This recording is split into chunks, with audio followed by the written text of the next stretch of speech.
Bashim, Yahushua, Bashim, Kakadash. Then will honor our elders and apostles of great meals so they do it well. The salutations, the blessings to you, I can that pushing this word, the truth, sincerity, and charity, and risk your lives to do so. I got one. This is Revelation 3:11. It says, "Behold, I come quickly. Hold that fast which thou hast, that no man take thy crown." You know, so hey, coming into the times that we're in right now, man. Hey, you should not let anybody take your crown, man. You're supposed to be holding fast to what you have, which is this treasure of faith, this treasure that we have in the fear of the Lord, man. The fact that we have faith in Yahweh Bashim Yahushai, when that gift has not been given to everybody else, man. You have to hold fast this gift that we've been given, man. Because a lot of people are starting to just throw the towel, man. A lot of people are just leaving.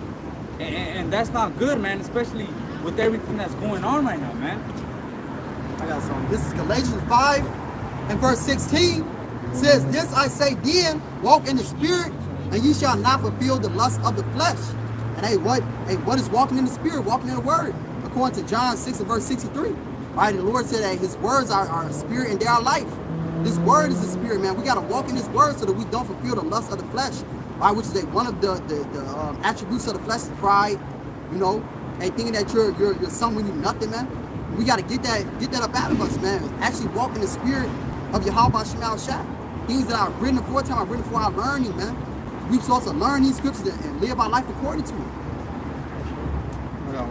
This is the book of Romans 8 and 35.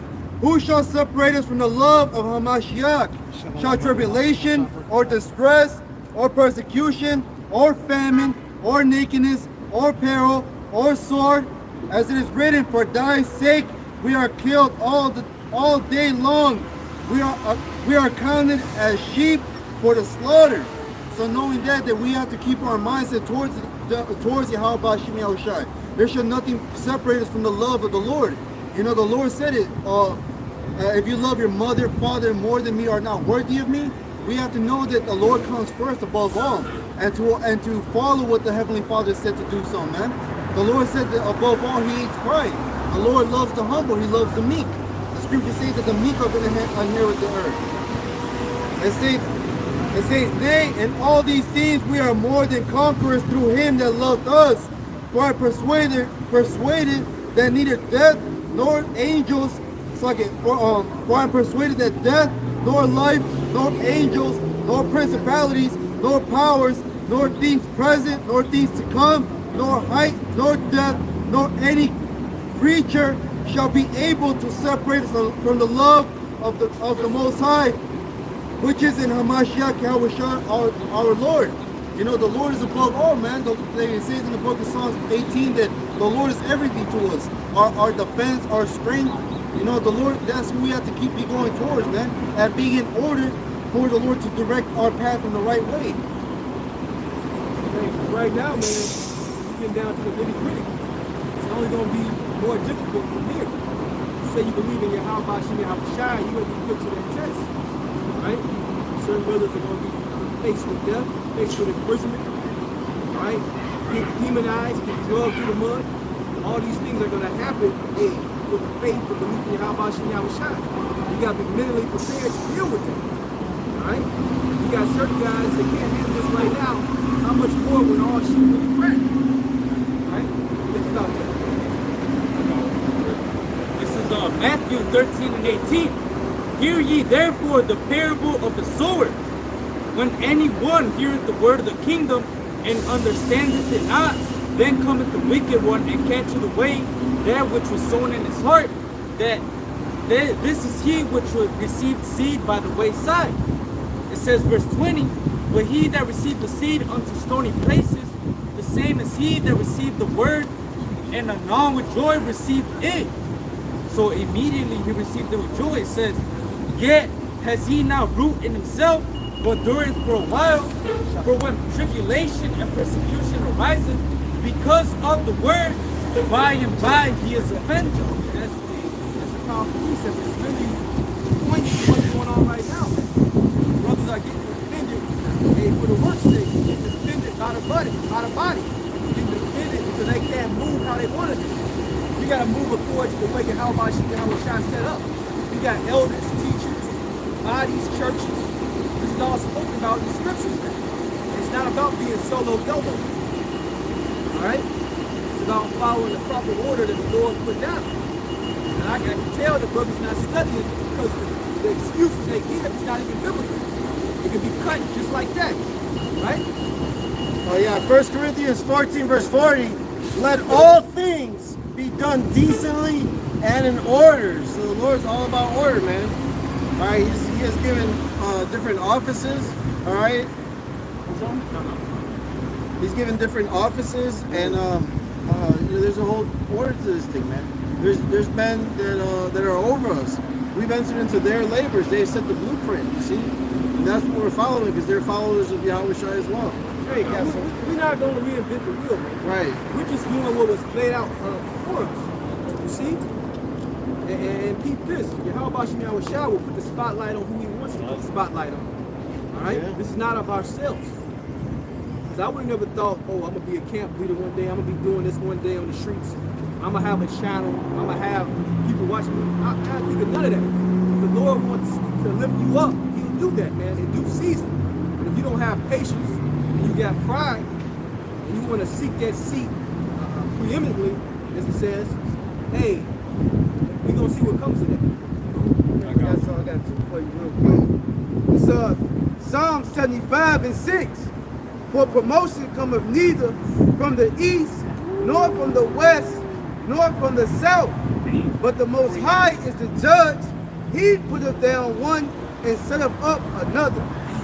Like the elder was going into, man. It's all spiritual. All right, but if you're a carnal man, you will look at this man and be like, why you treating me this way? Or why you doing this? Hey, if the Lord wants whoever set up, he gonna set you up, man. If the Lord wants you to be here, you're gonna be here. Like the brother said, it's different offices. It's different different offices in the church. I got the other piece of the back you up there. This 1 Corinthians 12 and 27. Matter of fact, I started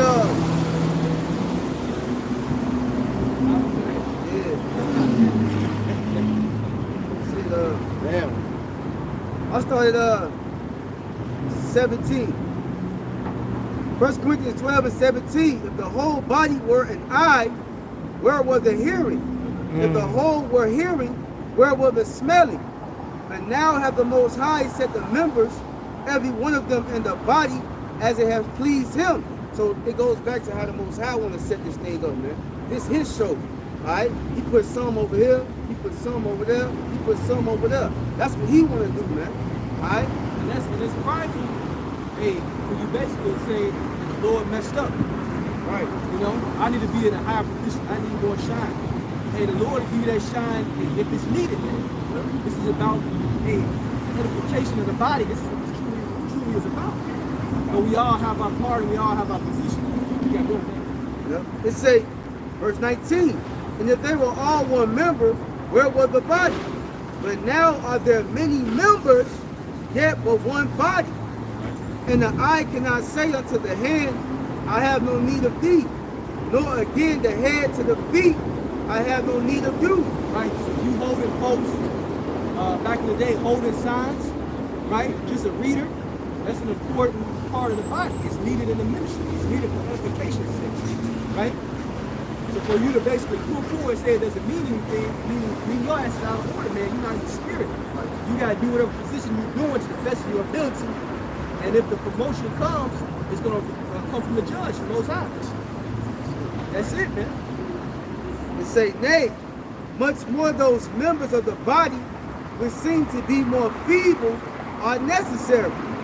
And those members of the body which we think to be less honorable, upon these we bestow much more, like we bestow more abundant honor. You got brothers that may not be good speakers, can't remember a million precepts.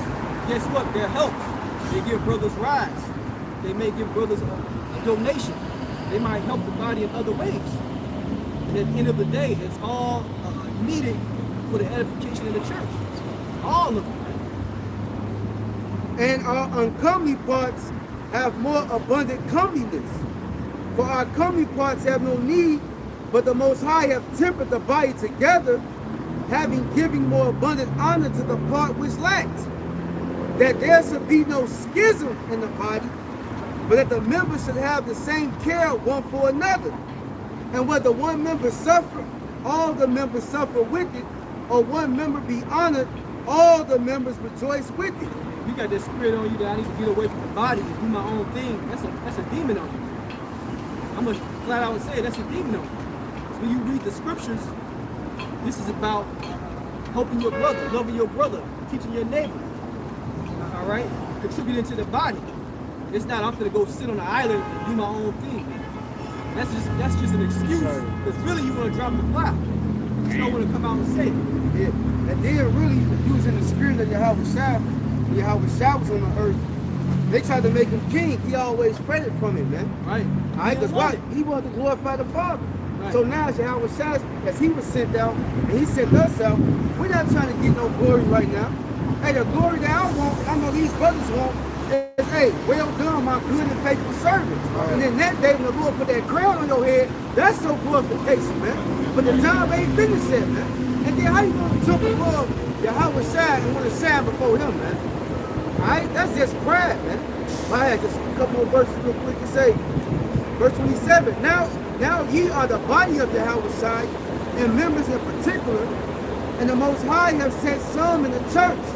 First apostles, secondarily prophets, thirdly teachers, after that miracles, then gifts of healings. Right, there's an order, there's a rank. And if you Johnny come lately, you're not on the level of an apostle, a bishop. You gotta follow the line. Right? If the Lord sees fit, he'll put you in that position. But you trying to seek the sign, seek the shine and glory for yourself, man. And that's how it works. Helps, governments, diversity of tongues. Are all apostles? Are all prophets? Are all teachers? Are all workers of miracles? Having all the gifts of healing? Do all speak with tongues? Do all interpret? But covet earnestly the best gifts, and yet I show unto you a more excellent way. So at the end of the day, man, everybody has a different position, but it's all been tempered together for one purpose, to glorify Yahweh Hashem Yahweh Shai. That's our purpose, to glorify the name of Yahweh Hashem Yahweh Shai. That's the name that's important, man. That's the name we're going to need in the days of trouble that's about to come, man. Not looking for no glory of ourselves, but we can't save ourselves. Right. Call my own name. We screaming out, all right. Right. Hey, no, man. Don't work like that. Yeah, don't work like that. We gonna call you the name of Yahweh Hashem Shai. And for those of you who don't know, when you say the very name Yahweh Shai and praise, you're praising Yahweh by default. All right? Go ahead, brother. Why you get that? Because the order is, it's all about glorifying Yahweh. I mean, that must be the spirit, because I was listening to something, and then another video, I was listening to something, then I saw a title in the video where another brother said it's all about him. It's on the way here. All right? So then this is what they're talking about when I walk back up. You can't, that's the spirit, man. All right? Because it is about him, that him being Yahweh Shai. All right? Because, Yahweh first, and then the word. Yahweh Shai is the word. Right? When we read these very words, and Yahweh Shai became the word became flesh. That's why it heals us. All right? So when you have that understanding, how could that book be for any other people but the Israelites? And even more so, but the elect. Right? Who were chosen, who were there in the beginning. What else you have? It's St. John 5:22 and 23. For the Father judgeth no man, but hath committed all judgment unto the Son, that all men should honor the Son, even as they honor the Father. He that honoreth not the Son, honoreth not the Father which hath sent him. That's a cut on the ones out there saying that we going off by worshiping the Son. Right. You got Sakari that be saying that slick shit, man. But you in violation of the scripture that the brother just read, man. In fact, what was that scripture again? If you dishonor of Yahweh Shai, you dishonoring the Father, man. It's that simple. scripture said, kiss the son lest he be angry. You know, you can get that in that same chapter. You go down and say they believe not the right. This verse. Is that first John? Because they're right. Because you know that was pretty plain, man. That didn't even take some deep breakdown. Like, oh man, we gotta go look up those words. It was very cut and dry. It's 1 John chapter 5. I started at 9. If we receive the witness of men, the witness of the Most High is greater. For this is the witness of the Most High, which he hath testified of his Son. He that believeth on the Son of the Most High hath the witness in himself. He that believeth not the Most High hath made him a liar, because he believeth not the record that the Most High gave of his Son. Go back to what you just read. St. John 5 and 22. For the Father judgeth no man, but hath committed all judgment unto the Son, that all men should honor the Son, even as they honor the Father. He that honoreth not the Son, honoreth not the Father which hath sent him. Yeah, so if Al-Azhar got the men of Sakari teaching opposite of that, he going off. You know? And Al-Azhar is known for being a renegade and going against the scriptures. You know? So if he's teaching that, if he's pushing that, and then pushing that on his men to teach that, he got the man going off there. If the Lord decided to do something, his blood will be in his hands. Right? His blood will be, their blood's locked. Their blood will be in his hands. Right? Because he got them teaching it. But then, not only that man pleasing stuff, man. A lot of these guys that's in these other camps, you know that a lot of these leaders are going on, man. And yet you stay with them. All right? I can't even imagine, you know, the looks on the faces of these IUICs and ISUPK members with all these commercials and all these news talk shows talking about, you know, the implantable thing under your skin to control currency. And how, and that's and all the banks are moving to it and setting up for it, and it's a worldwide movement. So clearly that's not a damn embargo, okay? And it definitely ain't a potato chip, you know, and like that idiot Wash. Yeah, where he at? Yeah, where Big Daddy Swole at? I ain't seen him in a long, I ain't seen him in years, man. Where you at, big man? This is Revelation 2 and 26. It says, and he that overcometh and keepeth my works unto the end, to him will I give power over the nations. And he shall rule them with a rod of iron, as the vessels of a potter shall it be broken to shivers, even as I receive of my Father. So Yahweh is going to get power over all the nations, yet you don't want to reference it. All right? Especially knowing the price that he paid for your hard-headed ass, for your stiff-neck ass, your backsliding, backbiting, you know? We can't even begin to acknowledge or remember the wickedness that we done. We did enough stuff in this lifetime to be destroyed, man. You can't even think about, you know, what we did in our past lives, man. Time. Leave me you. I'm the oldest brother out here. I got enough dirt on me for the whole damn camp. All right?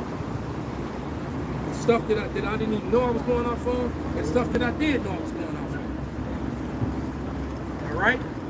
So to think that you can just bypass the lawyer, all right? Bypass the mediator. Somebody can grab that. I think that's a tip. You think you can just slide past? You know, you just gonna move. You move your house out the way, watch out the Father right there. I'm just gonna go right here and talk right here. Right, exactly. That's what they doing, brother. Like, excuse me, your house shot. Lord. Oh man, get a catch a damn lightning bolt, bro. That means you don't got any kind of fear. No exactly. Well, your house shot put his sword right through you. You be talking to the Lord in pieces. Bring it out, brother. This is 2 Timothy 2 and 5. For there is one God and one mediator between God and men, the man Yahushua HaMashiach, who gave himself a ransom for all to be testified in due time. Man, come on, man. You be thankful to a person that helped you out of a jam. You shaking their hand. Thank you, man. Thank you, brother.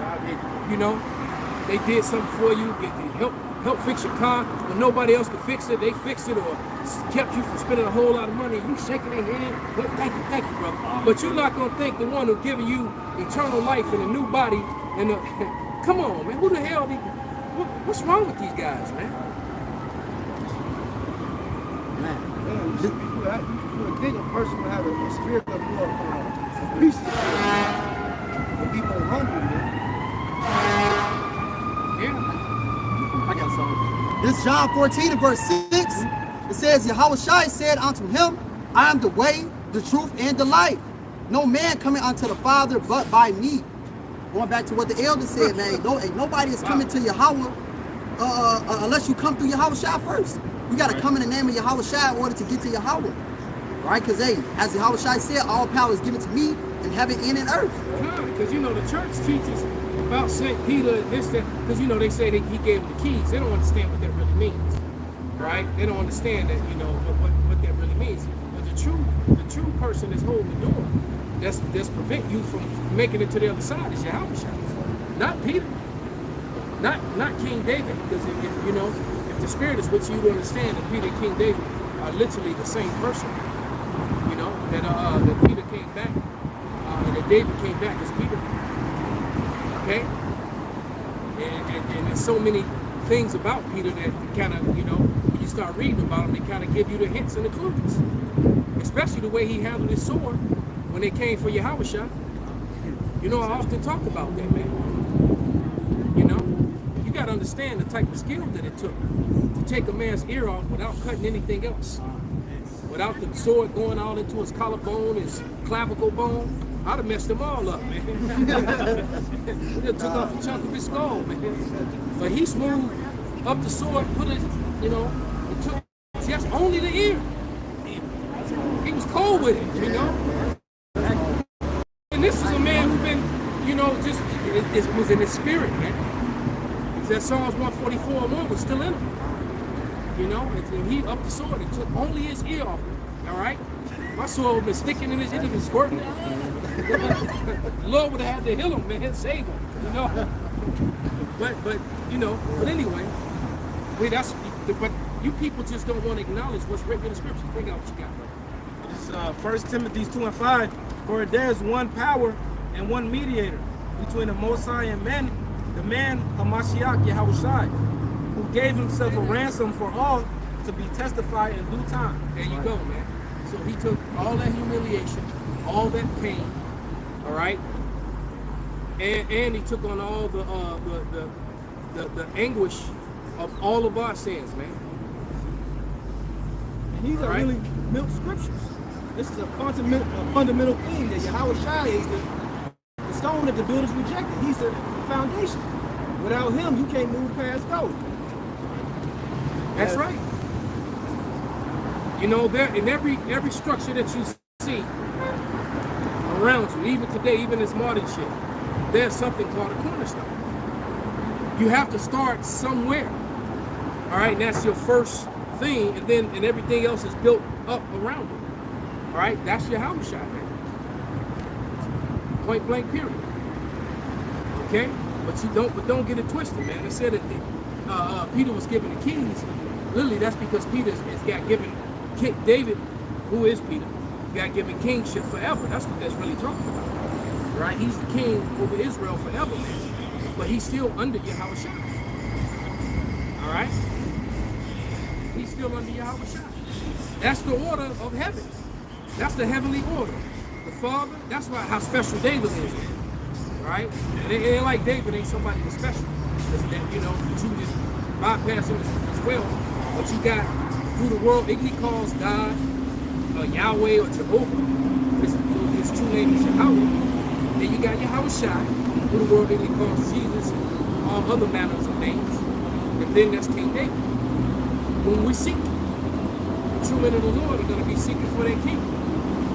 So if you got some clown running around, and it's like every couple of years, there's rumors of some dude calling himself, they're saying they David. There's always somebody saying that, man. No, when David shows up, I'm pretty sure everybody's gonna know. All right, all Israel will know. It won't be no secret, man. Like when Yahushua shows up, when King David shows up, the Israelites are going to know that that's David. And I'm pretty sure the other nations are gonna know it's David too. All right, ain't gonna be no guessing to it, man. Okay. This Ezekiel 37:19 says, say unto them, thus saith the Lord Yahweh, behold, I will take the stick of Joseph, which is in the hand of Ephraim, and the tribes of Israel, his fellows, and will put them with him, even with the stick of Judah, and make them one stick, and they shall be one in mine hand. Is that the Lord is gonna make us one big nation again, and as you can see, it started right now. Right? Before your face. There's a itty bitty titsy measure of that right in front of your face, man. All right, this is that time. All right, the Lord left us signs, okay, and that we would know. All right. It says, and the sticks whereon thou writest shall be in thine hand before their eyes, and say unto them, thus saith the Lord Yahweh, behold, I will take the children of Israel from among the heathen, whither they be gone, and will gather them on every side, and bring them into their own land, and will make them one nation, and in the land upon the mountains of Israel, and one king shall be king to them all, and they shall be no more two nations, neither shall they be divided into two kingdoms anymore at all. And that's all happening. The coming together of the 12 tribes it's happening. That's an active prophecy. That's actually happening. Okay. It says, neither shall they devour themselves anymore with their idols, nor with their detestable things, nor with any of their transgressions. But I will save them out of all their dwelling places, wherein they have sinned, and will cleanse them. So shall they be my people, and I will be their power. Man, and we're all looking forward to that, man. And this very prophecy that he's reading, that's what got Vocab Malone so shook, and these Edomites that are in the know, not these everyday, these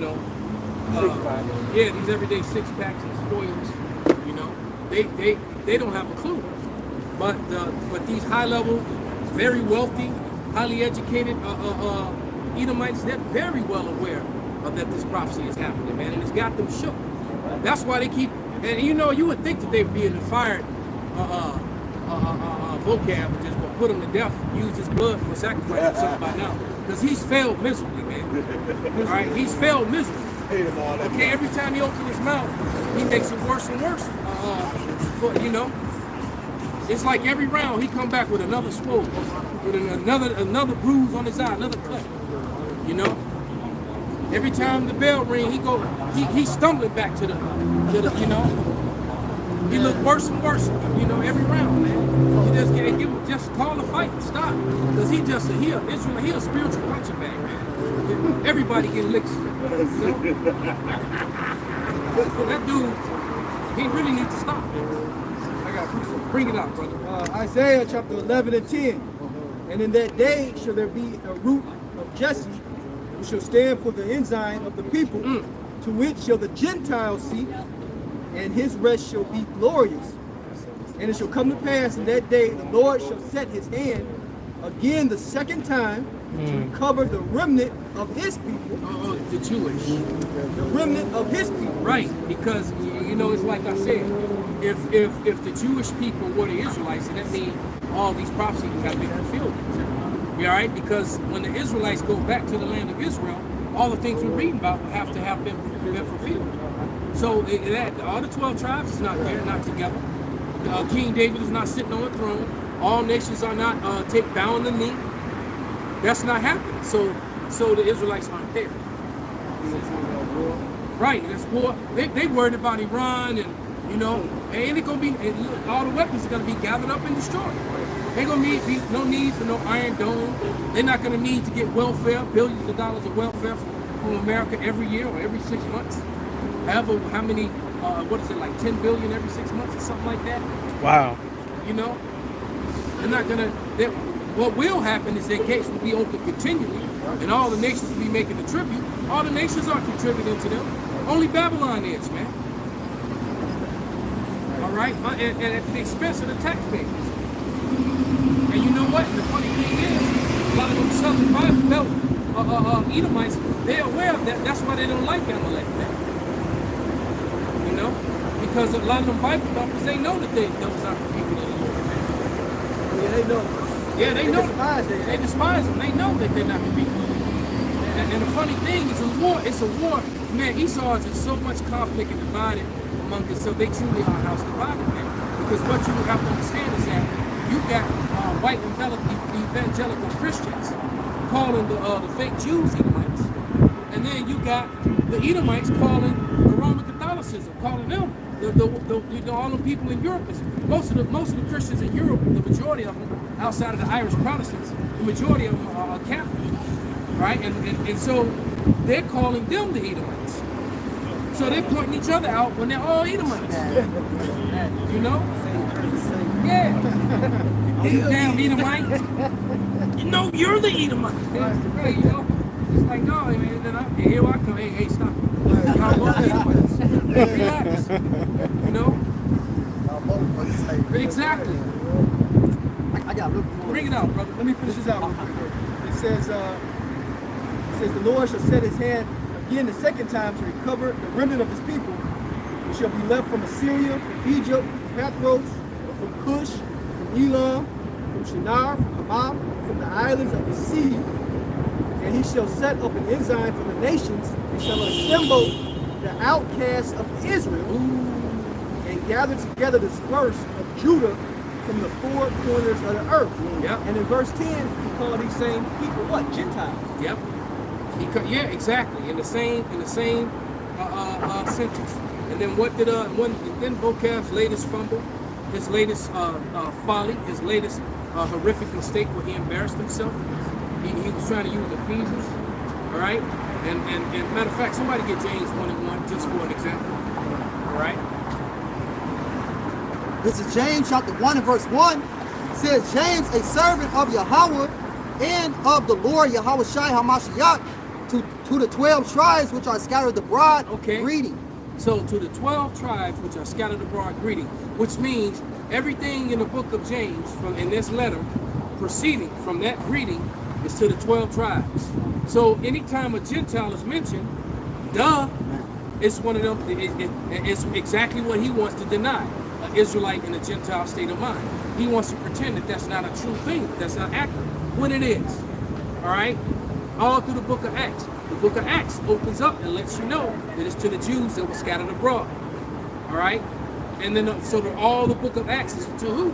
The Israelites, and the ones who were in a Gentile state of mind.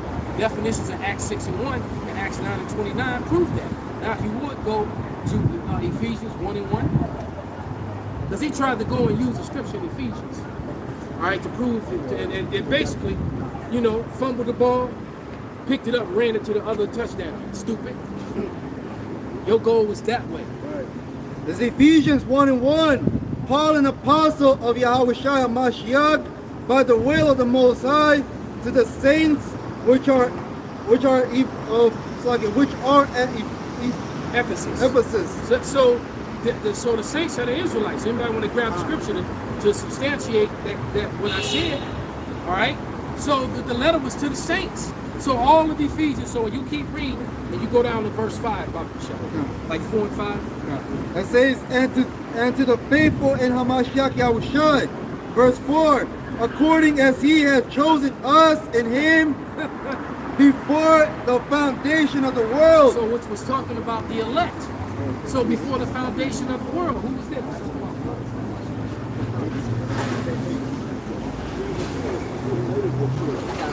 This is Psalm chapter 50. Well, let them finish 5 and then bring that out, bro. It says that we should be holy and without blame before him in love, having predestinated us unto... Predestinated.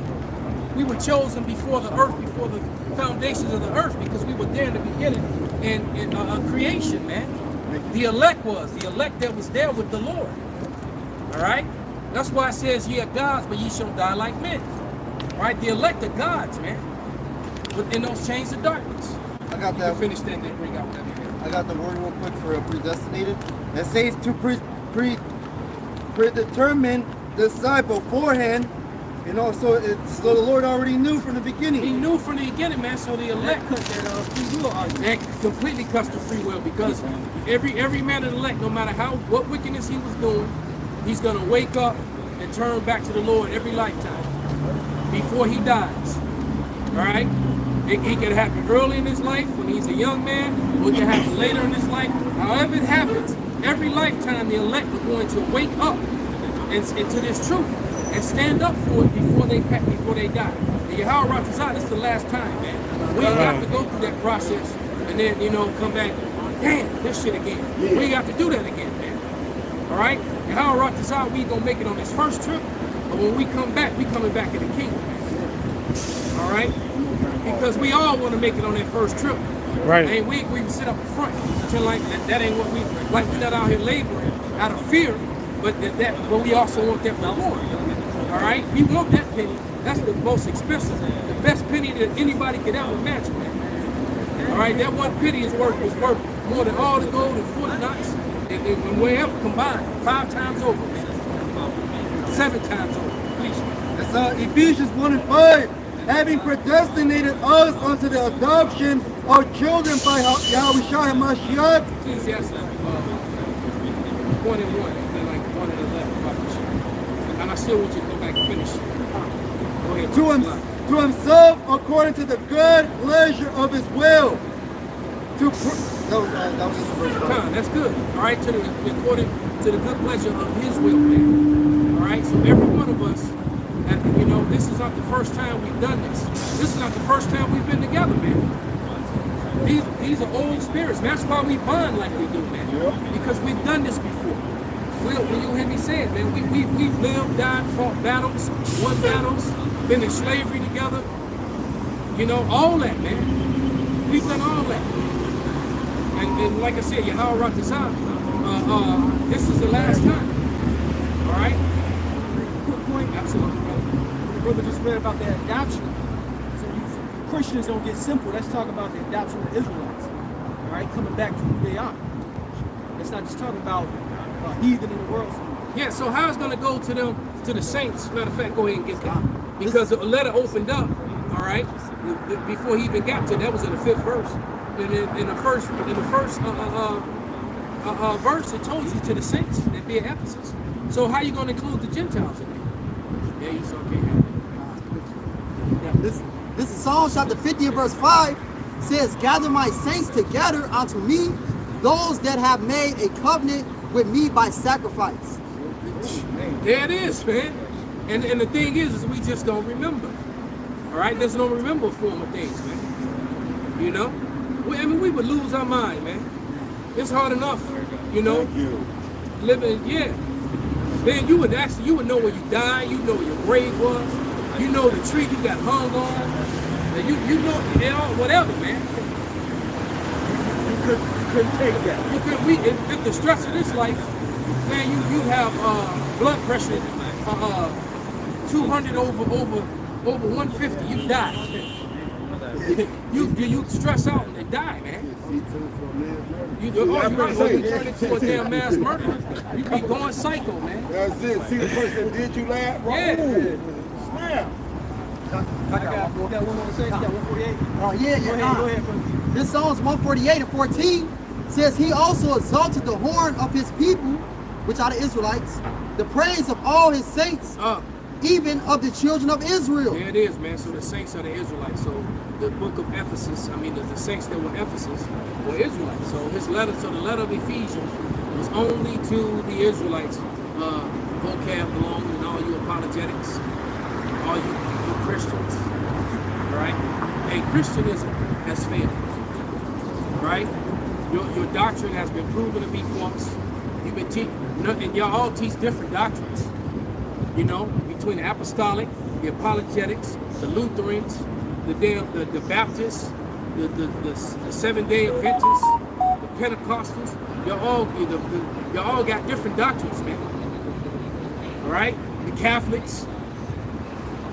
Y'all supposed to be Christians, but y'all got different doctrines. You know, Paul was wise enough to turn y'all against each other so he could slide out. Because he was like, let me just, you know what, let me get the attention off me. All right, and he just brought up something, and them fools start going at each other. Why? Because they don't even. Hey, ain't nothing. There's nothing new under the sun. Matter of fact, get that in Ephesians. This is Ecclesiastes. Yeah. Ecclesiastes. A lot. You say you want to start at 1 and jump to 11. Yeah, I believe it's 11, where it says there's no remembrance. This is Ecclesiastes 1 and verse 11. Says there is no remembrance of former things, neither shall there be any remembrance of things that are to come with those that shall come after. There you go, man. There's no remembrance of former things, man. So, you know, your memory start fading. The average person can't remember anything past below 5 years old. Now I'm a weirdo and I can remember things at 3. I remember sharing it with my older sister and my mother, and they was just shocked that I can remember that. But the average person, they can't remember. They can't remember when they were 5 years old. All right, they can't remember that. It's like, I kind of, but I don't. You know? All right. So how much more you gonna remember? You gonna remember the last time you know you were alive? And why would you want to? You know, some doors you want to leave closed, man. All right. Now jump to verse 1. This is Ecclesiastes. This also proves reincarnation. Very solid. Right? And that's another thing with these Edomites. They were, that's their main number one thing. Well, I wasn't there. And my family didn't own slaves. No, but you benefited from it. And you definitely benefited from a system of oppression, which is called white superiority. Right? You all benefited from it. I'm gonna do a response to a video that I saw where Jake was in court and there were 2 women in court, but both was driving 30 miles over the speed limit. But the Jake woman got a $1,000 fine. Pretty little Edomite chick. She was kind of hot chick, little jeans. I wondered if the judge was a man. She got, for the same thing, she got let off with a warning. And so the Jake turned on his camera and started following her. He was recording her and following her. Right? And when she went to the clerk to pay her minimum fee, he was questioning her. So tell me, explain to me, do you believe that was white privilege? You know? And she was, well, I'm thankful for the blessing that came upon me this day. And he said, that's not what I asked you. I said, do you want to acknowledge that you just received white privilege? And then she was like, and she was kind of like, yeah. She was acknowledging. And then who behind the window? A nigga woman comes to her defense. You just need to leave her alone, sir. You know? But I'm like, damn, ain't this some shit? Because you had 2 women there. You had a Israelite woman, and she probably was wicked as hell. That's why the Lord did that to her. But nevertheless, you had an Israelite woman there, and then you had the Edomite woman there. Both committed the same crime. The nigga woman got hit with a $1,000 fine. All right, and the Edomite woman got let off with a whatever, some small fee like $50 or something like that, and got to walk out of court and go to the clerk and just pay for it. And so my man's was like, he turned on his camera, first had it on him, explained what had just happened, and then as soon as she walked out, he met her. And he was on her. It's a lot. He was on her. And he was questioning her like he was interviewing her. And she was like, she trying to play the clerk. She was ambushed. And he was like, well, I just witnessed white privilege. I just want to know, like, if you realize that that's what happened here, and if you're willing to acknowledge it. And she was, yeah. And she hadn't even thought about it. She wasn't thinking like that. But then he made her face the truth. And that's what's happening with a lot of these Edomites. This truth, all right, is hurting them so bad, and it's making them face it. That's why they hate CRT. Or they even call it CRT. It should not be called CRT. That's an improper name in the first place. It needs to be called critical race history. It should not be called critical race theory. It's not theory when it's actual history. When you got evidences, all right?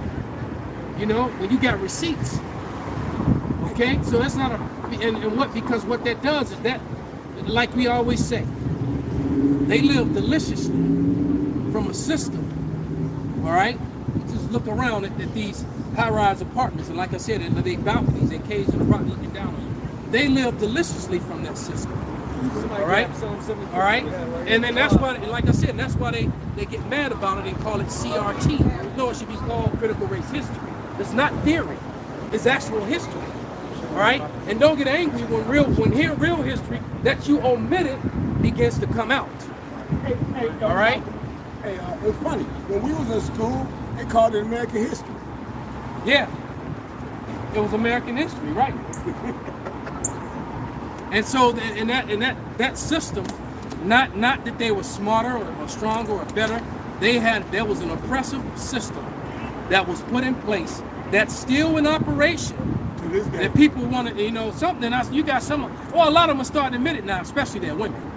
Oh, yeah. Because, you know, we always say that vibration, women are drawn to power, and women and Edomite women especially can clearly see that this is the end of the so-called white man, that their time is up. They see it too. That video with them cops talking about it, you know, when them cops were just, when they had the cameras on, right. And you had like 4 or 5 cops talking around, yeah, it's over for white guys. You know what my client told me the other day? The dude, he's 57 years old, he married to a damn Elam. Well, she's really an Edomite too, okay. But she looks like Ellen because her mother is. Okay. Right? She real brown skinned. She the one that's always calling them colonized every time she get mad. Right. All right, but you know what he said to me? He said, speaking of terrorists, but you know what he said to me? He said that damn, my thought back in the day, he said not that long ago, all I thought about was work, making money, and fucking. That was high on my list. He said I don't even have the desire for sex anymore. And he said, and I know some dude is about to be stroking my woman real soon. Because I don't even want to do it. Oh. Right? Because, hey, he's 57 years old, married this 33-year-old woman. Oh, so yeah. You know? Yep. And he's like, man, all these damn Chads and Tyrones in my building. That's what he called them. Chads and Tyrones. And you know, Tyrone in the gym gets old. Right. He's like, I already know, man. He said, I just want to, you know, I just going to go on a trip. What can I do about that? I'm like, and I'm in myself, you are really defeated, bro. It's over. It's over for them, man.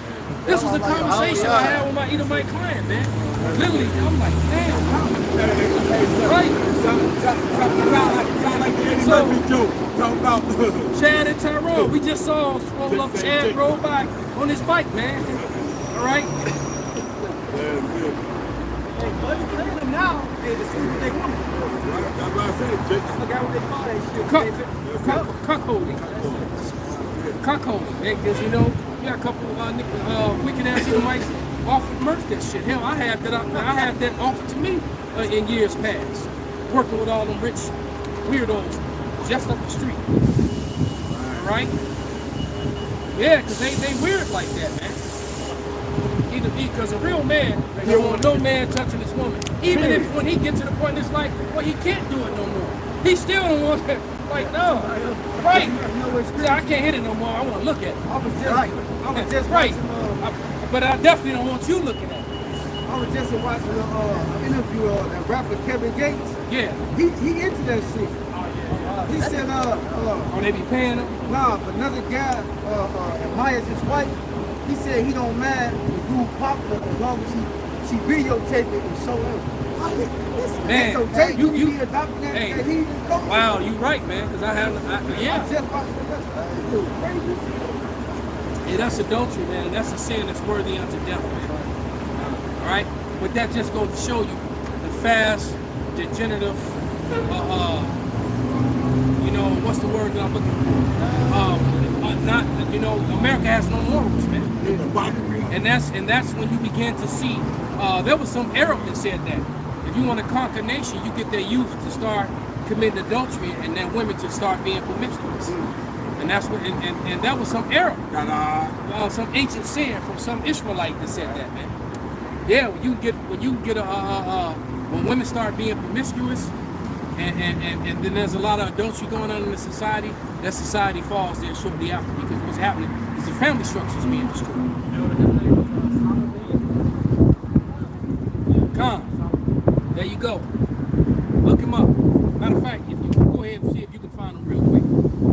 find any other quotes. Or you can get his quote directly, because I'm fumbling over. I got some. Go ahead, brother. This Sirach 36 and verse 24 says, he that getteth a wife begetteth a possession, a help like unto himself, and a pillar of rest. Right, so that's your possession, man. You beginneth a possession. And women call that oppression. Yeah. This modern day woman. All right? Like that little Luca chick from that little movement that I met a couple years back.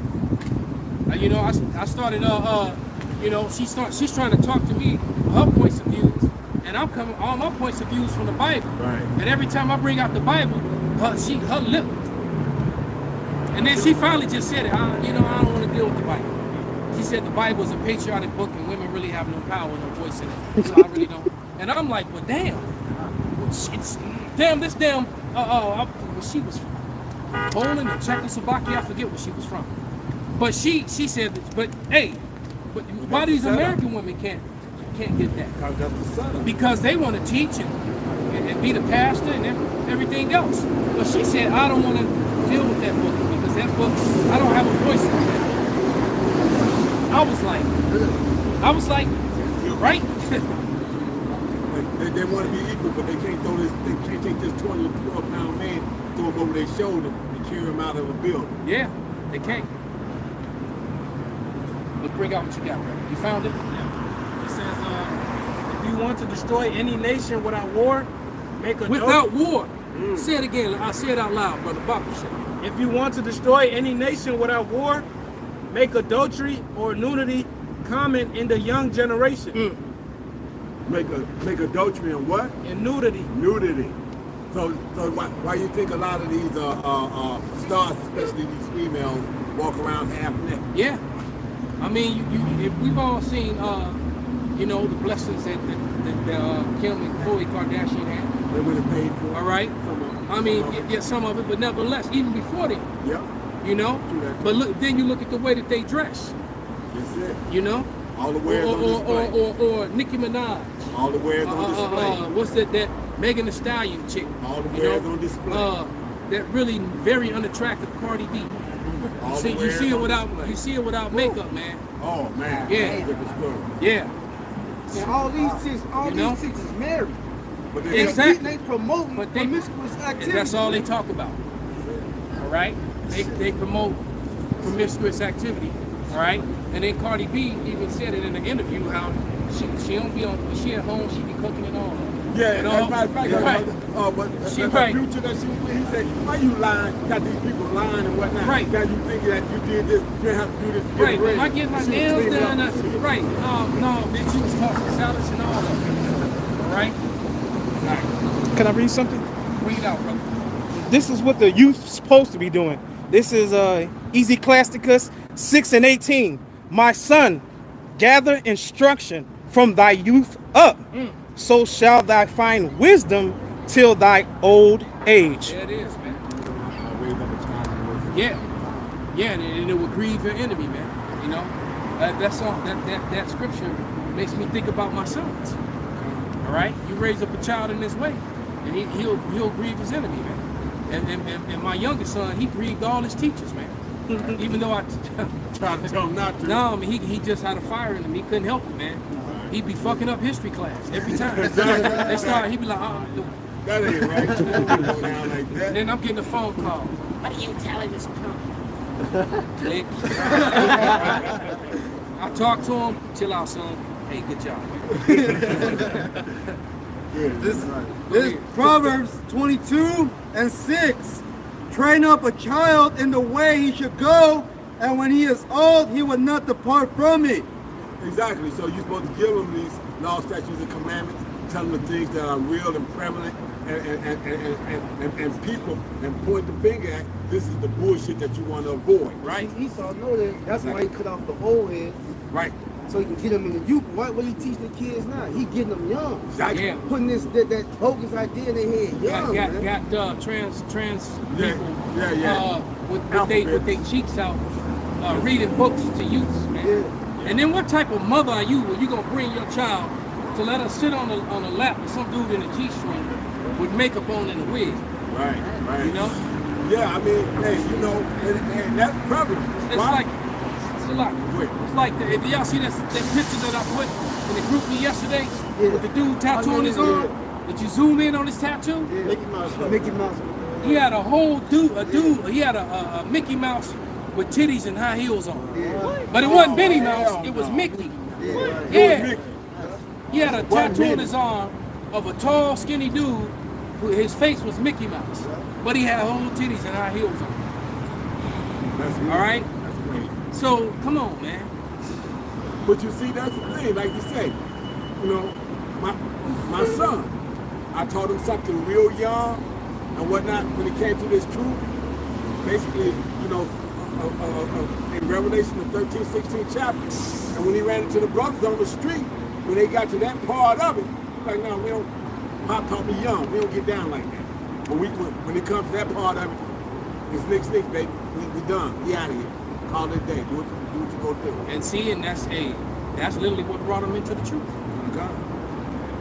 All right? When he heard that, it like, damn, wait a minute. Damn, my father was talking about that. Exactly. You know? So yeah, you know, that was that unction of righteousness that you had. Right. Those were your little hints. Right. That you would, you know, like I said, every lifetime we all wake up. You know, you start seeing things. Yeah. You know, you start seeing things, or you start asking questions. You start thinking a certain way, and then when you hear this, it's like it's like, damn, this is what I've been looking for. Exactly. This was the truth. All the dots that weren't connected in this. Exactly. This down south Baptist bullshit that they want to feed you and whatnot, and all the dots weren't connected. You get in here and all the dots are connected. Oh shit, ain't no holes. Ain't no holes in this. Yeah. This is clean. Matter of fact, we don't wipe it clean now.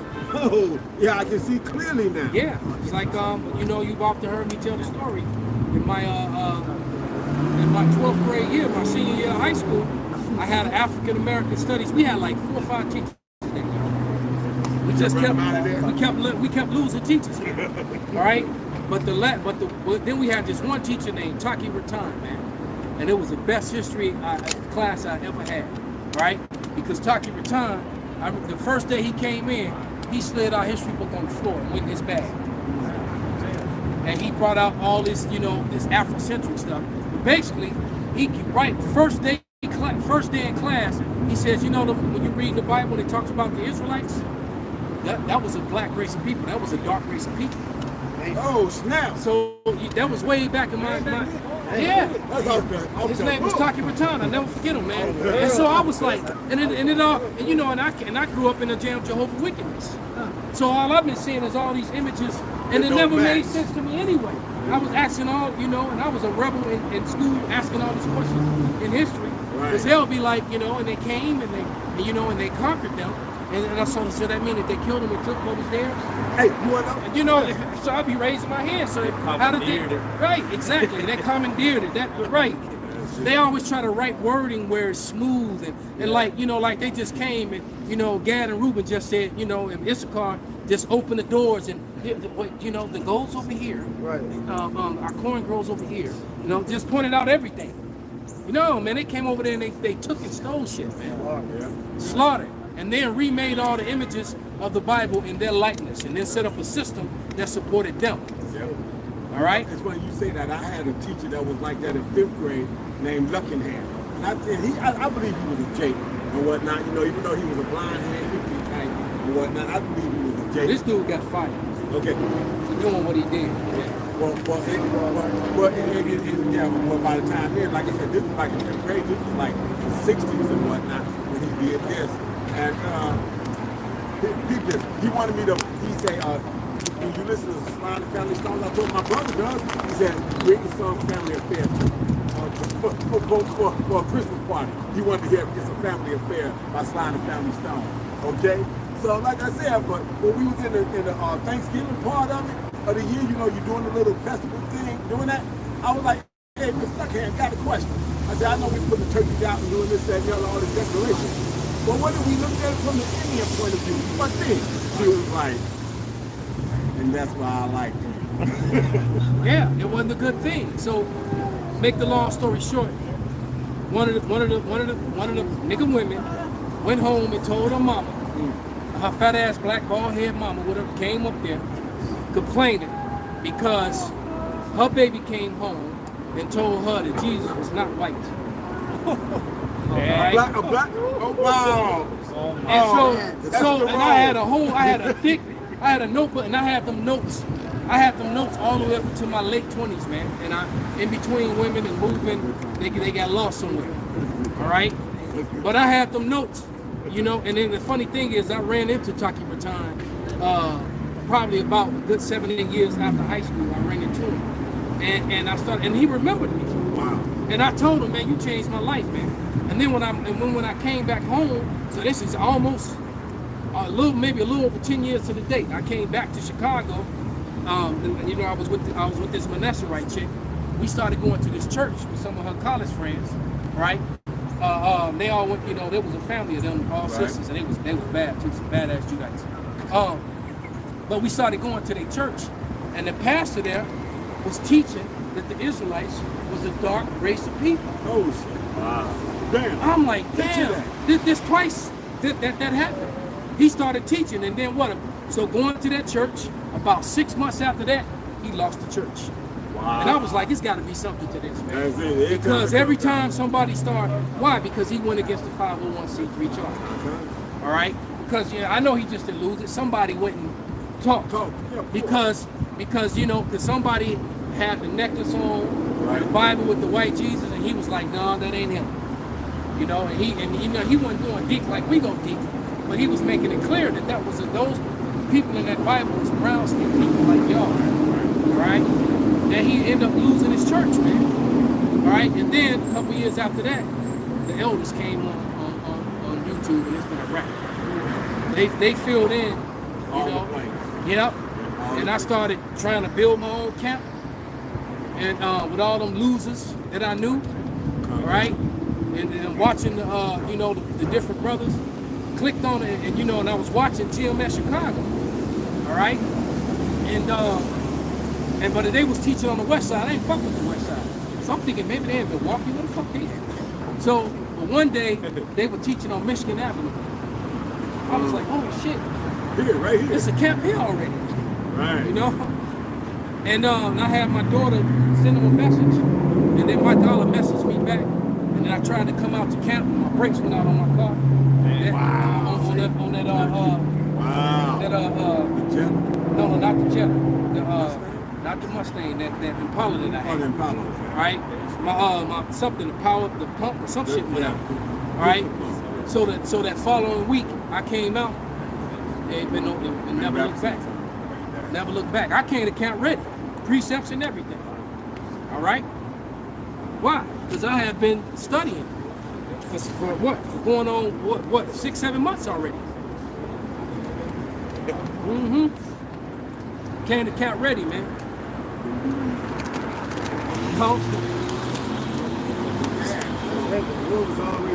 The Lord, and so we all go through we go through what we go through. And the Lord brought me in where He wanted to bring me in. All right? But then another thing too, you know, my Saturdays, I was trying to get somebody to go out with me. I'm like, fuck, I'm gonna have to do this by myself, right? But also every Saturday I was doing all that MMA shit. Okay. All right. And the Lord cut me, man. I happened to be walking down the street, and I was on Erie, right about a block off Michigan Avenue, and this dude came out that looked like he could have been my brother, big swole dude with a bald head. And I was like, and I had them damn nasty ass locks at the time. All right? And I'm looking at him, I'm like, damn, when I had a bald head, I look just like you. Right? But and this is crazy, but you can't make shit up, man. Dude came out and gave me a flyer because he saw me with my bag with all my equipment on. Right. And I had on that Chicago Fight Team jacket. Okay. And he came out to talk to me, to invite me to a fight. And I was like, I got to fight this. Why am I fight this fight? No shit. So we started talking, and then I told him my fighter gonna beat your guy.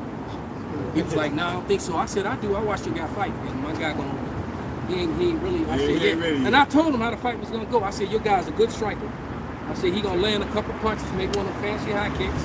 right? And then my fighter gonna take him down, beat him up, and submit him. That's how the fight. And I said they won't make it out the second round. And it happened just like I said. After the fight, he came by to talk to me. He said, bro, he said, man, you know, I'm kind of an upfront guy. I just want to tell you that I'm married to you.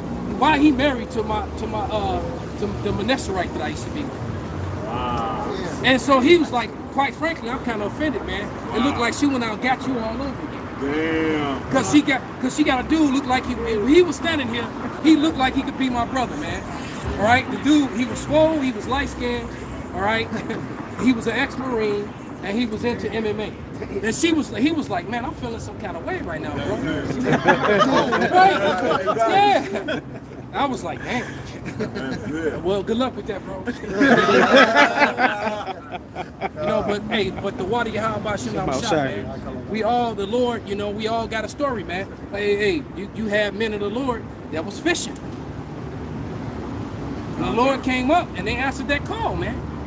They dropped what they were doing. Bring it up. They dropped what they were doing and followed the Lord, man. And Yahweh Ratazah, I did the same thing, man. Can I just say something real quick? And guess what? All these men around me.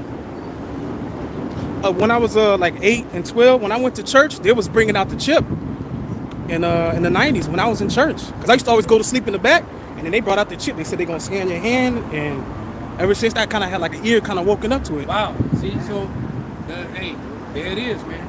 Them little bitty seeds get planted at certain times in your life, and then they boom, they just pop up. I got the one you just quoted right now. This is Matthew 4:18. And Yahushua walking by the Sea of Galilee saw two brethren, Simon called Peter and Andrew his brother, casting a net into the sea, for they were fishers. And he said unto them, follow me, and I will make you fishers of men. And they straightway left their nets and followed him. Damn, so they just left their equipment. Don't be like you on a gold claim. And the Lord come and you just stop digging for gold. You left everything. So the next guy just come in and start making money. It said they just left their nets, they boat, they followed the Lord, man. Why? Because their spirit answered the call, man. All right? Which means more than likely they were following the prophets and their other lives. All right? This Sirach 27:9 says the birds will resort unto their light, so will truth return unto them that practice in her. Ooh, that's a beautiful verse. Call it, read it again. This Sirach 27:9 says the birds will resort unto their light, so will truth return unto them that practice in her. There you go, man. There's a whole weed smoking, crack smoking, meth doing it, you know, nigga, spitter, or heathen for that matter. He gonna go run to people that do the likewise, right? Men that want to follow the Lord, you know, is going to turn away from anything like that. Will never even lay hands on that and follow the Lord, man. All right? You're going to cleave unto your light. So St. John 10:27, my sheep hear my voice, and I know them, and they follow me. There it is, man. So that fight that I spoke about,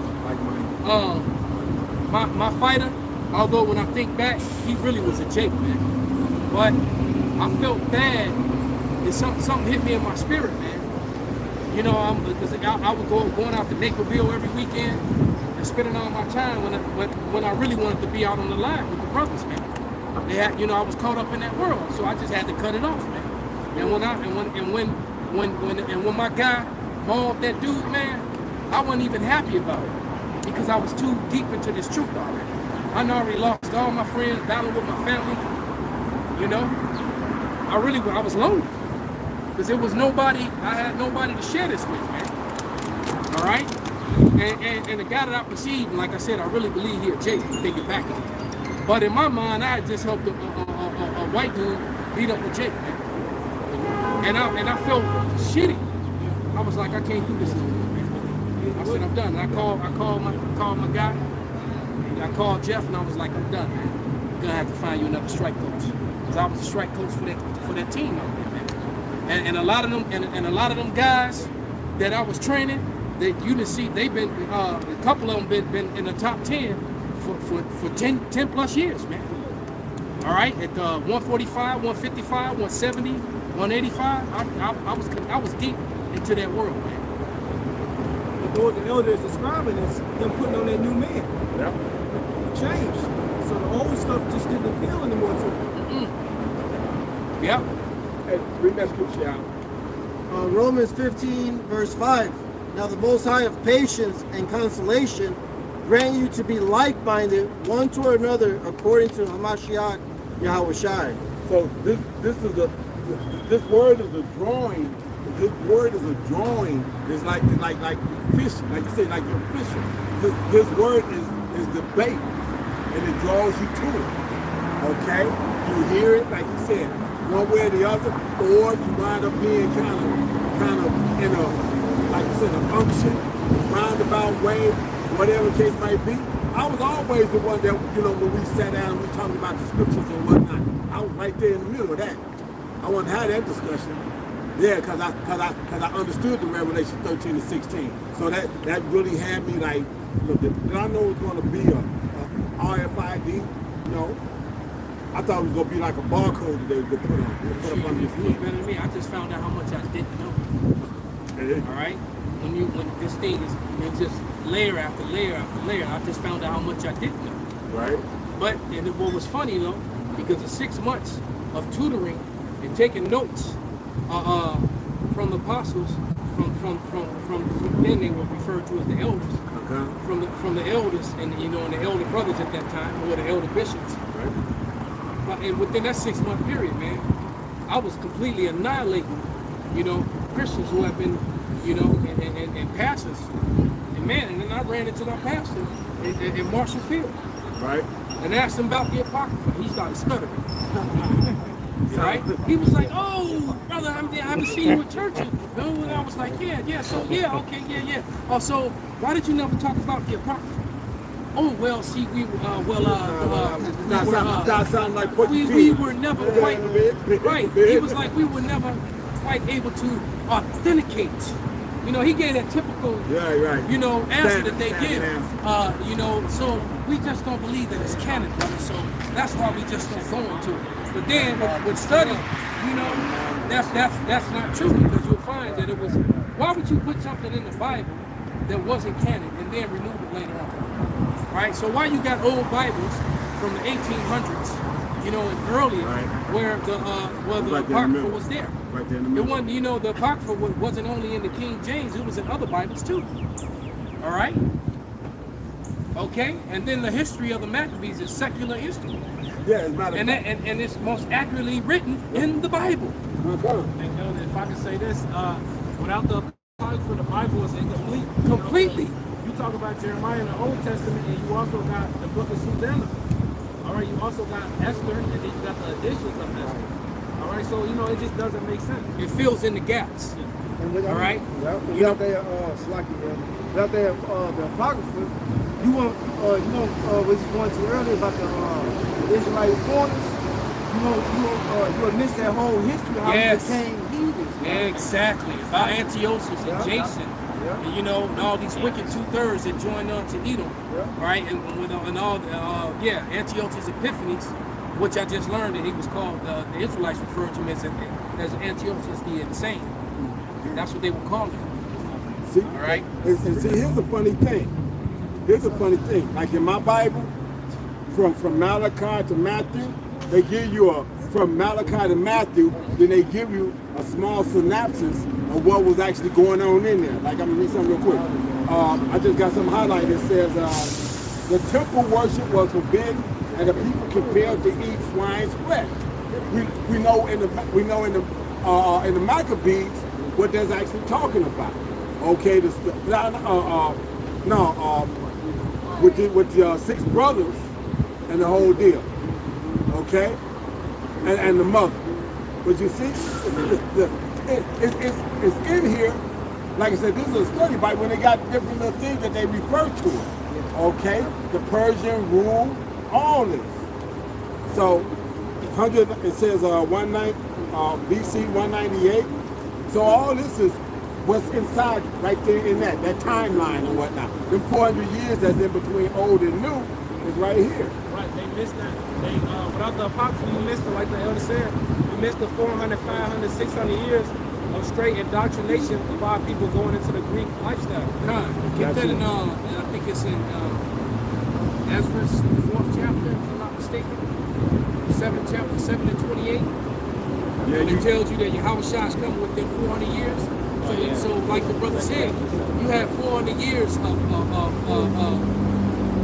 of being basically immersed in the Greek lifestyle. All right, and some of them were so deep into it, some of them forgot that they were Israelites, and then some of them knew, but claimed that's that whole Hellenist and Hellenista. Right. All right. When you get to Acts, the 6th chapter and the 9th chapter. Okay. So I got a scripture. Let me read it real quick and get it back quick. This is First Maccabees 1. I'm gonna start at verse 11. In those days went there out of Israel wicked men who persuaded many, saying, "Let us go make a covenant with the heathen that are round about us." Men like Jason. He changed his name from an Israelite name to Jason. Okay. By the way, because I forget his he had a Hebrew name, but he changed it to Jason. All right, go ahead. For since we departed from them, we have had much sorrow. So this device pleased them well. Then certain other people were so forward, hearing that they went to the king, who gave them license to do after the ordinances of the heathen. And Jason was a big part of this sort of activity. As a matter of fact, Jason even became a priest. So he was a Levite. Wow. But he became a priest, but instead of following the ways of the Lord, he was turning the people to the ways of the Grecians. He was a super wicked nigga, man. This guy Jason, all right, reminds me of like T.D. Jakes and Deflo Dollar, you know, and all them, Joyce Meyer and Copeland and all them people, man. Mega church having motherfuckers. Right, man. Them Rolls Royce right. for yourself, Mercedes-Benz for your wife and your son. Them type guys. Right. And a private jet. Right. Like, look at what the Lord gave. Did me. That's right. Verse 14. For whereupon they built a place of exercise at Jerusalem according to the customs of the heathen. So that's where you got naked workouts started coming into the place. You know, we were given orders to be covered, but they started doing naked workouts. Okay?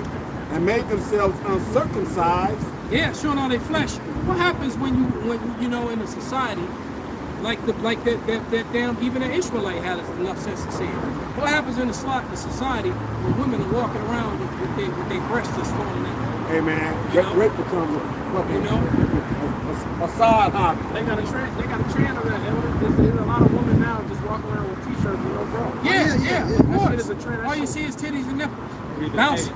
Hey man, but you know what? Back in the early 70s, and then someone had a nerve to look at you funny when you look at it. That's it. It's like, well, you right in front of me. Headlights on. You got some tick-on bitties. Headlights on. With nipples, headlights on, because you just came out the store and the air was flashing. Oh, that's right. You know? Headlights on. You know? Well, I'd like to maybe think that maybe you looked at me and they rose up like that. But nevertheless, man, you expect me not to look when it's like, but damn. It's a hate crime. Okay? It's a hate crime. It's so hateful for you to look at these things that are all in your face. It's a hate crime. Well, hey. Don't worry, baby. Well, hello to YouTube. They did a research. Right. You say, I ain't even looking at you. I'm looking at them. Hey, girls. Hello to YouTube. They had a research with the male brain. They said when a woman is dressing promiscuous, the part of the brain which lights up is the toolbox. So you're basically looking at her as a tool. But when they wearing clothes that cover themselves up, you're looking at them as a person. Wow. That's That's crazy. And that's their own science. Hey, a garden tool. Yeah, a proper garden tool. That's it. Starts with an H. Right? Go ahead. You still want me to read this? Go ahead. Yeah, go ahead, finish it, brother. This is 2 Ezra 7:28. For my son Yahweh Shai shall be revealed with those that be with him, and they that remain shall rejoice within 400 years. All right, so there was a 400-year period on waiting on Yahweh Shai, where the things were possible just reading what happened. Matter of fact, if you go ahead back to that, you'll jump up to about verse 41, where it says it was forbidden for anyone to call himself a Jew, you know. That's between 30 and 41. they go that bugged out dude get that false doctrine off the call. Okay. Right there. Right, here we go. This is 1 Maccabees 1:41. Moreover, King Antiochus wrote to his whole kingdom that all should be one people, and everyone should leave his laws. So all the heathen agreed according to the commandment of the king. And you know what? What I realized, I was listening to Apostle Ramlab doing a lesson, and this scripture came to mind, and he said something about, and it dawned on me that damn, that is what they tried to do in Christianity, but it failed. And so now the implementation of the MOTB, right. Because what they tried to do was they tried to unite everybody under the banner of Christianity. All right, and it didn't work because a lot of these heathens wouldn't accept it. Right. All right, even though they colonized India the way they did, they still over there worshiping Shiva and the Hindu gods and all this other stuff. Right. It didn't work. Now a lot of them did convert. You know, you got a whole lot of Chinese running around talking about Jesus and Koreans, right? But what Esau did is he tried to bring everybody under that Christianism. And at the same time, he whitewashed Christianism. He made all the saints and the people. He made God, the Savior, the angels, the Israelites all white. He even called himself Jewish, right? And then he tried to push universalism, and it didn't work, man. So that was them trying to do what Antiochus did all over again. Yep. Go ahead, read. Okay. And so 42. And everyone should leave his laws. So all the heathen agreed according to the commandment of the king. Yea, many also of the Israelites consented to his religion and sacrificed unto idols and profaned the Sabbath. For the king had sent letters by messengers unto Jerusalem and the cities of Judah, that they should follow the strange laws of the land and forbid burnt offerings and sacrifice and drink offerings in the temple, and that they should profane the Sabbath and festive days and pollute the sanctuary and holy people, set up altars and groves and chapels of idols and sacrifice swine's flesh. So our people became completely Hellenized, man. 400 years of it, man. Right? And then within that 400 years, the Romans took over. That's it. All right? So they also became Romanized. All right? Yep. So knowing that Jake is the greatest athlete, it's a given. Who you think was the main entertainment in those arenas? That's right. All right? What makes you think that it's like when you watch basketball, man? Right? How many white guys you actually see on the court in professional sports? That particular sport? Right. So what do you think happened to white guys that was out in those arenas? They get slaughtered. Exactly. Especially when it came to the team-on-team gladiator fights. You know it was over. It's a wrap. They're getting slaughtered, man. Now, I'm not saying that there's no mighty Edomites. There are. Don't get me wrong. You run across the wrong Edomite, he'll ball your ass up. All right? But collectively, it tells you in the scriptures. And the first came out, one first came out red, and one should be stronger than the other, man. All right? It tells you that, man. We already know who the one that's physically and mentally stronger. Because you guarantee what we just went through, Esau couldn't have went through. Nope. He wouldn't. Because they're not going to make it through what we're going to put it through. They're going to be dying and coming back being born right after getting slavery. They're going to, because their condition, Revelation 13:9-10, that slavery is going to be so brutal that they're going to look forward to the day, they're going to look forward to Obadiah. 1:18, 16th chapter. They gonna verse. They actually gonna look forward to that. No matter how gruesome or violent or painful it is, they like, I don't have to do that shit no more. That's it. Right? So they're gonna actually look forward. It was gonna be like in that Toy Story when they were all going to the fire. When they finally all just accepted it and held hands. Let's go. Right. Yeah. Exactly. That's gonna be evil. Yeah, because but by the time we get to the point where they get ready to get rounded up and whatnot, they don't have 1,000 years. Now the concubines has been, get to go in the big house, get to work in a big house, they might have a little bit of a hard time. Yeah. Right? But the ones that's been out in the field, they ain't gonna have no time. They right, that's been getting whipped. That Ham and Ishmael on them. That's it. You know? Yeah, that's it. Right, and watch some of them Bollywood movies, man, and see how bad they mistreated Ellen, man. Ellen gonna be in their ass too, man. I just watched that RRR, and brothers need to watch that movie if you haven't watched it yet. You're going off. I know I put it in words. And there's a reason for it, man. The movie's spiritual as fuck. All right? But you see, because what it does is it really reveals the wickedness of these people. It shows you how wicked and cruel that they were to anybody who didn't look like them. Right. And where they would treat them coolies over there, man. So you think them coolies in the king? Hey, look, every time we not looking, man, them heathens gonna be. That's it. You know, when they're in line, Esau gonna constantly be getting kicked in the ass, smacked in the head. That's it. You know, the neck respected with the sun on his sunburned neck. That shit gonna sting down his whole right. Right. You remember that cruel game in school, that neck respect shit? Hey, there's no SP40. Man, you fucking sunblock. Neck respect somebody who got sunburn. That one's gonna be in tears. That's it. Hey, you think about that. You think about that. That's already hurt to touch. These motherfuckers gonna be rubbing salt on their hands. Oh yeah, motherfucker gotta get. He gotta eat because you didn't meet your quota and collected potatoes and cotton, and now you gotta get some stripes and you got sunburn. That's it. Okay. So Revelations 13:9. If any man have an ear, let him hear. He that leadeth into captivity shall go into captivity. Right, and it's these scriptures that are speaking the way we speak about the future that got them shook up. And they want to call this hate. Right? But the Bible condoned it. The book that if you had any sense, y'all should have just burned it. Like Fahrenheit, like the movie Fahrenheit. Yeah, that was your mistake, man. You tried to use, what you did in the dark came to light, man. I still haven't seen that movie yet. I gotta see that movie. Michael B. Jordan. That's a good one. And that one Irish dude, I think that dude might be a Jake. That actor. Irish, probably. Go ahead. He that killeth with the sword must be killed with the sword. Yeah, it is. Read that part again. He that killeth with the sword must be killed with the sword. So that's a decree. This has got to happen. You can't shut your job. You ain't gonna be able to soft shoe it. You ain't gonna be able to tap dance around it. Yep. You ain't gonna be able to try to make it miss like a boxer. No, this shit gonna hit your ass square in the face.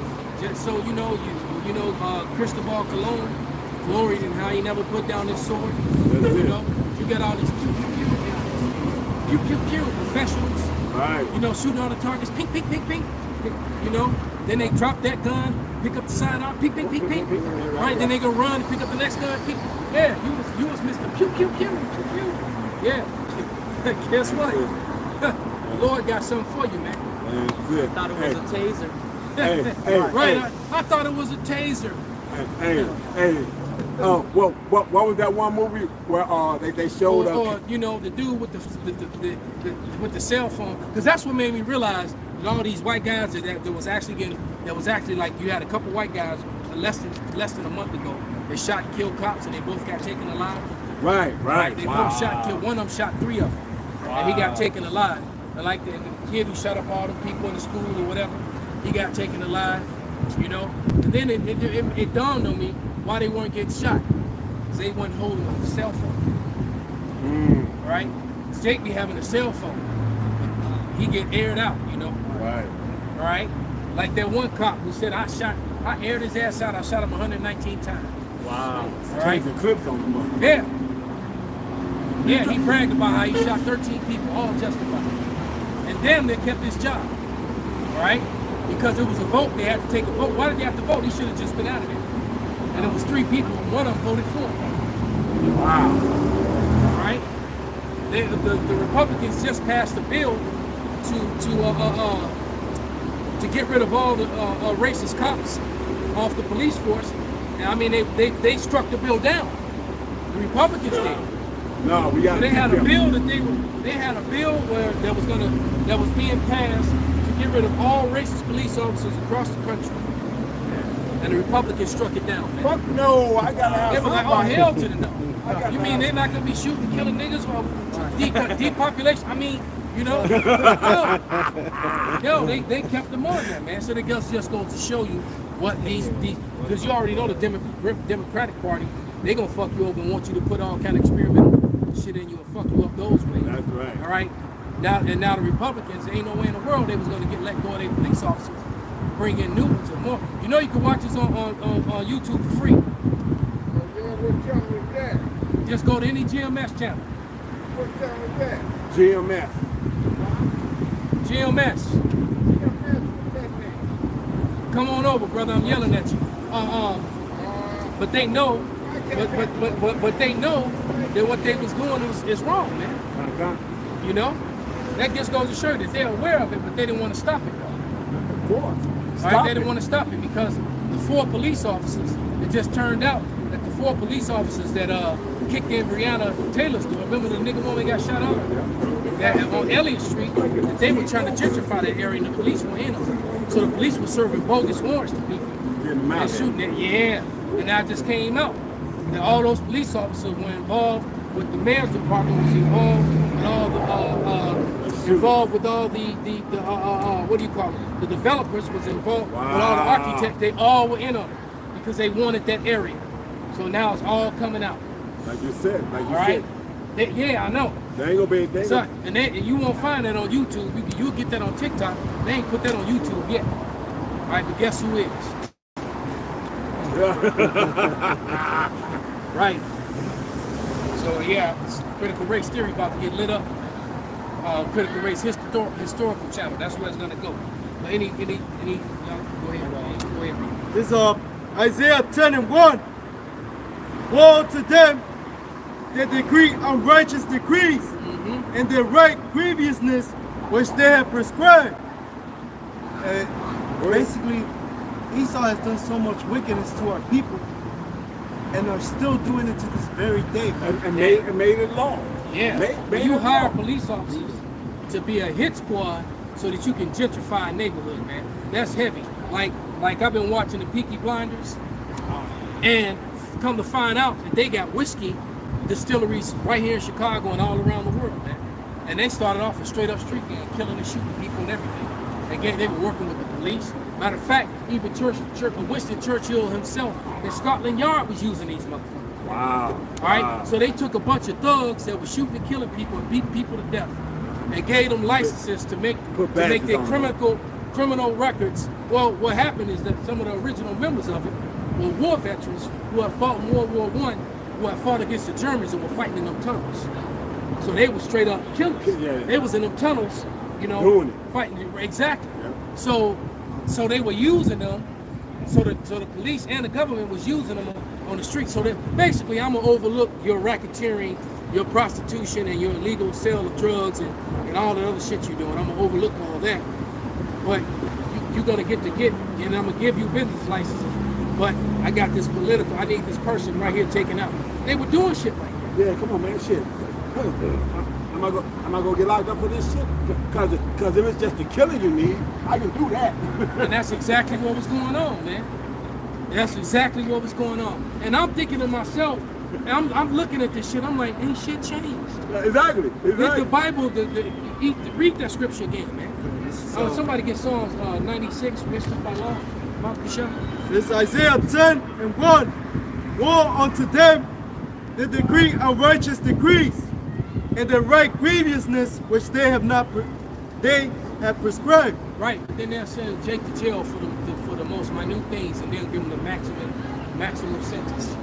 Or like the story earlier with the 2 women. The white woman got off with a warning basically, and the nigga woman got $1,000 fine, and they both did the same damn thing. Man, I remember the fucking war on drugs, Nancy Reagan bullshit, and they was on drugs that they brought. Exactly, that they brought over. That they brought over. Brother get caught with 5 rocks on the block and whatnot. They want to give this motherfucker 25 years. Well, it's the same thing, brother, because that was to build to get all the they all have money vested in the prison system, in the private prison system. So they built all these private prisons, and they had to fill them up, and then you got money for having them every time you got somebody in there. So they were locking Jake up for the most minute things, man. You know, giving them time, 4 or 5 years for shit that normally you was a misdemeanor. You got off with probation or whatever. Yeah, they house their ass and give out $50,000 a year for housing and shit or whatnot. So yeah, but that's what I'm saying. That's what it is, because they do that, and the purity of what this guy's got on the street corner ain't nothing compared to what the motherfucker sitting up here, sitting on 92% Peruvian flake. Hey man, they would have them truck drivers would get caught with a whole truckload of that shit. You know, hey, wasn't a couple years back, did Chase J.P. Morgan, some of their shipping containers? Sure did. Got caught with a couple of drugs, couple hundred tons of cocaine or something like that. Did Jamie Dimon go to jail? Hell Did any no. of their executives go to jail? Anybody go to jail? Matter of fact, that story just got swept under the rug, man. That's it. All right? Right, exactly. They were like, oh yeah, they like, tons of drugs, yeah, but what about R. Kelly? You know? Exactly. Oh, never mind Epstein. Right? That's exactly how that was. And, right, and the Prince and all the different presidents and actors, Hollywood producers that was on Ghislaine's come list. I mean, you know. I'm gonna tell you something. I remember years ago that Iran-Contra scandal, and Oliver North wound up taking a fucking hit for it and whatnot. You know, he was the highest up there. He still got reported later. Years later, they've got a campaign or some kind of space shit going on, and you can see Ollie North in the background. Oliver North ended up getting a television show, and they'll tell him what kind of kickback. That's it. He took the fall for the president, you know, and then they rewarded him later on. Wind up being part of the I bet you he still got his pension too. Of course. He was a colonel, right? Oh, so, yeah. So that's a pretty good pension. A colonel pension. Like Colonel. Lieutenant colonel pension. That's a pretty good change for the rest of your damn life. You're not doing shit.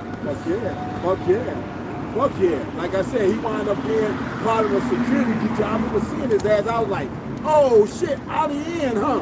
He was back there and what? Yeah, he probably was a part of Blackwater and all that shit. All that shit, exactly. I was like, them Blackwater motherfuckers was making money. Basically, they were just all ex-military that went back over there. Because you find, and that's what happens. A lot of guys were getting out the military. Because think about it, man. Why I want to go and be the best one I can be and get paid pennies, you know, and get put in the heat of the battle, but I can do private security and get 6 figure. Right? You're the same private in PFC, corporal, sergeant, right? But you join Blackwater, all right? Right after you get out the military, you jump in Blackwater. Now you're making almost 20 times the pay you were making while you were in the military. To do the same shit. You become a 6-figure dude off top. Right? 6-figure dude off top. That's it. Because you're going to go put this shit to work for personal and private use. Still under government contract. That's right? 6 figures. Understand that. Understand that. Matter of fact, they show you that in the movie. What do you think Denzel Washington was talking about when he was talking to his guys and whatnot? He said, the only thing, I'm only going to get a chance to kill you once. When he was talking to his crew. He said, we thought you was dead and whatnot, because he had trained all of them. This is what they did. But they supposed to did it for the government. He said, but now they were doing it all private contract. Oh yeah, when they killed his girl. Yeah, when they killed his friend. He said, my only regret is I'm only going to get a chance to kill you once. Each of you once. But this is what they do. When you're trained to be a killer, that's what that's what I do best. What the fuck? Now you gonna tell me I can't make no money doing this shit? When all this money out here to be made? Well, Esau makes his money in arms and war, man. That's right, exactly. That's simply it. He makes his money in arms and war. Hey, his blessing is the sword. You to train some of us to be experts with it. Yeah. you know, and you know, but you know that's Esau's blessing. Yes, And you ain't gonna outdo him if the Lord ain't with you. Period. Because truth be said, Jake will always outdo Esau when he's given the same training and opportunities as Esau. But Esau ain't gonna give those training and opportunities to everybody. So the Jakes are, they can actually match Esau on the shooting tip, on the sword tip. They're very few, or they're working for Esau. Totally brainwashed. All right? Yeah, it's not like they're gonna be against Esau. They're gonna be out here against Jake, man. Which is why we're gonna need that spiritual power. That standard's gonna have to get lifted up. Yep. Right.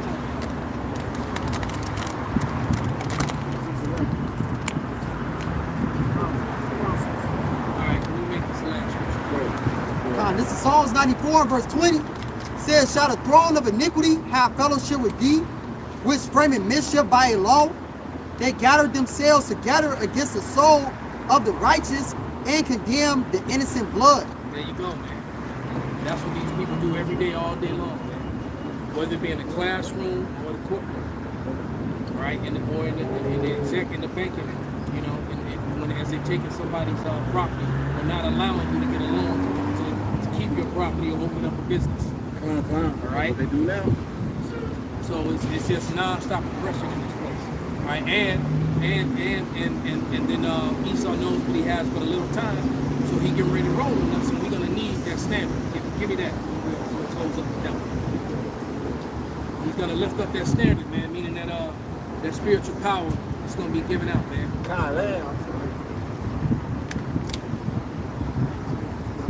This is Isaiah 59 and verse 19. Says, so shall they fear the name of Yahweh from the west, and his glory from the rising of the sun. When the enemy shall come in like a flood, the spirit of Yahweh shall lift up a standard against him. There it is, man. All right, so all I got to say to that is, hey, bring it.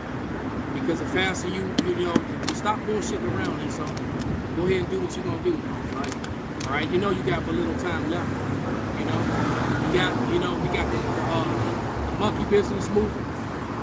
Right, the MOTB's infrastructure is set up. Just go ahead and do it. Okay, so with that, we're gonna give all praise, honor, and glory unto Yahweh, Ba'ashem, Yahushai, Ba'ashem, Kakadash. Above,